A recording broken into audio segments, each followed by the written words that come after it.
आज शरद पवार आणि छगन भुजबळ हे एकाच मंचावर एका कार्यक्रमामध्ये आले होते आणि त्यावेळी शरद पवारांनी काहीतरी लिहिलं आणि ते भुजबळांनी वाचलंय।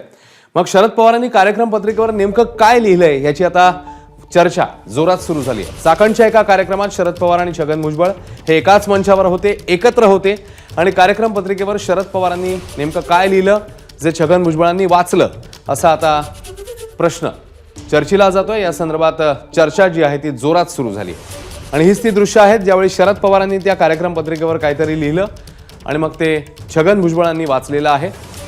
तर नेमकं त्यांनी काय लिहिलंय जे छगन भुजबळांनी वाचलेलं आहे याची चर्चा आता पाहायला मिळते। नाझीम मुल्ला आपल्या सोबत आहेत, आपले प्रतिनिधी। नाझीम, या दृश्यांमध्ये आपण बघतोय शरद पवारांनी या कार्यक्रम पत्रिकेवर जे लिहिलंय आणि आता छगन भुजबळ त्या कार्यक्रम पत्रिकेवरचं ते वाचतायत, नेमकं काय आहे लिहिलेलं? काही मजकूर कळलाय का? राजकीय वर्तुळात काय चर्चा आहे याबद्दल? अश्विन, खरं तर शरद पवार हे या कार्यक्रमासाठी 4 वाजता या ठिकाणी पोहोचले होते। कार्यक्रमाची वेळ 4 वाजताची होती।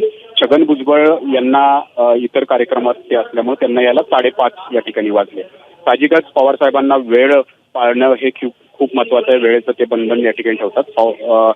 त्यांना भुजबळांना उशीर झाला त्यामुळे सुरुवातीला आल्यापासून भुजबळ या ठिकाणी पवार साहेबांशी बोलत नव्हते। मात्र कार्यक्रमाच्या मंचावरती आल्यानंतर 20 मिनिटांनंतर अवघ्या काही सेकंदाचा या ठिकाणी या दोघांमध्ये संवाद झाला आणि त्याच वेळेला पवारांनी या ठिकाणी कार्यक्रम पत्रिकेवरती 2 ओळी ज्या आहेत त्या लिहून छगन भुजबळांकडे दिलेल्या आहेत। त्याची दृश्य जे आहेत ते आपल्या समोर या ठिकाणी दिसेल। त्यावरून आता इथं मोठी चर्चा या ठिकाणी रंगलेली आहे, कारण छगन भुजबळ गेल्या काही दिवसांपासून नाराज आहेत।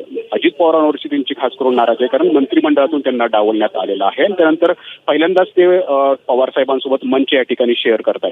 खरं तर पवार साहेब आल्यापासून कार्यक्रम थोडासा आटोपता घ्यावा या अनुषंगाने देखील वेळोवेळी सूचना ज्या आहेत त्या आयोजकांना देत आहेत आणि त्याच्यानंतर ही चिठ्ठी या ठिकाणी आली। त्याच्यामुळं कार्यक्रम आटोपता घ्यावा या अनुषंगाने त्यामध्ये काही नमूद आहे की ज्या राजकीय हालचाली, ज्या राजकीय घडामोडी घडतायत त्या अनुषंगाने यामध्ये काही मजकूर आहे। याबद्दलच्या मोठ्या चर्चा ज्या आहेत त्या ठिकाणी रंगलेल्या आहेत आणि आता या चिठ्ठीवरती काय लिहून दिलं असेल, राजकीय त्याचा काही अर्थ निघत असेल तर साहजिकच छगन भुजबळ आता जे काही मनोगत व्यक्त करतील त्यातून सुद्धा ते काय बोलतात का आणि त्याला अनुसरून शरद पवार सुद्धा या मंचावरून काय एखादा वेळ किंवा एखादे टायमिंग साधतायत का याकडे सर्वांचे लक्ष लागून असणार आहे। अश्विन, खरं नाझीम, मी तेच विचारणार होतो तुला की आता म्हणजे या दोन्ही नेत्यांच्या भाषणातनं या संदर्भात आता जे आपण दृश्य बघतोय त्या संदर्भात काही उलगडा, काही त्याचे संकेत, काही धागेदोरे या दोघांच्या भाषणातनं आता मिळू शकतात का?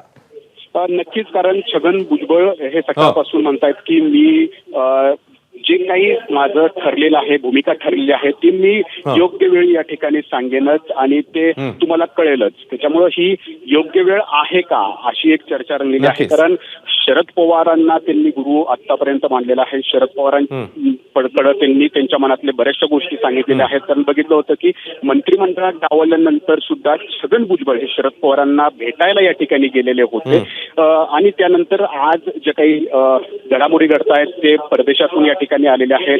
सकाळी त्यांनी फडणवीसांसोबत सुद्धा मंच शेअर केला आणि तिथून सुद्धा ते बाहेर आल्यानंतर ते या ठिकाणी सांगतायत की मी माझी भूमिका जी आहे ती या ठिकाणी ठामपणे मांडणार आहे आणि ते त्यानंतर पवार साहेबांच्या मंचावर आले। तर ती हीच वेळ आहे का?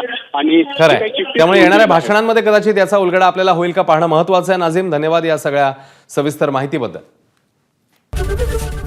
एबीपी माझा, उघडा डोळे बघा नीट।